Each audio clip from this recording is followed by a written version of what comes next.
আমি সাকিব আল হাসান। একটি সুখবর নিয়ে এসেছি আপনাদের জন্য। সামাজিক মাধ্যমে নতুন করে ভাইরাল হয়েছে একটি বক্তব্য, যেখানে দাবি করা হচ্ছে তারেক রহমানকে উদ্দেশ্য করে কঠোর মন্তব্য করেছেন সাকিব আল হাসান। কেউ কেউ বলেছেন সাকিব নাকি বলেছেন, আপনার অবস্থাও শেখ হাসিনার মতো হবে, 2 বছরের বেশি ক্ষমতায় থাকতে পারবেন না। কিন্তু বাস্তবতা কি? খোঁজ নিয়ে দেখা যায় সাকিব আল হাসানের কোনো অফিসিয়াল লাইভ সাক্ষাৎকার বা নির্ভরযোগ্য সংবাদ মাধ্যমে এমন রাজনৈতিক মন্তব্যের সত্যতা পাওয়া যায়নি।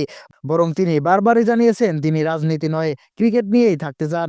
লাইভে সাকিব আল হাসান বলেন, আমি একজন ক্রিকেটার, দেশের হয়ে খেলাটাই আমার দায়িত্ব। আমি বিতর্ক বা রাজনৈতিক বিষয়ে মন্তব্য করতে স্বচ্ছন্দ বোধ করি না।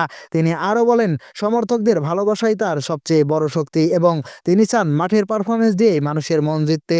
অর্থাৎ তার নামে যে বক্তব্যগুলো ছড়ানো হচ্ছে সেগুলো যাচাইবিহীন এবং গুজব হওয়ার সম্ভাবনাই বেশি। তাই সামাজিক মাধ্যমে কিছু দেখলেই বিশ্বাস না করে আগে সত্যতা যাচাই করার অনুরোধ থাকছে। আপনার কি মনে হয়, জনপ্রিয় তারকাদের নামে এভাবে ভুয়া বক্তব্য ছড়ানো কতটা ঠিক?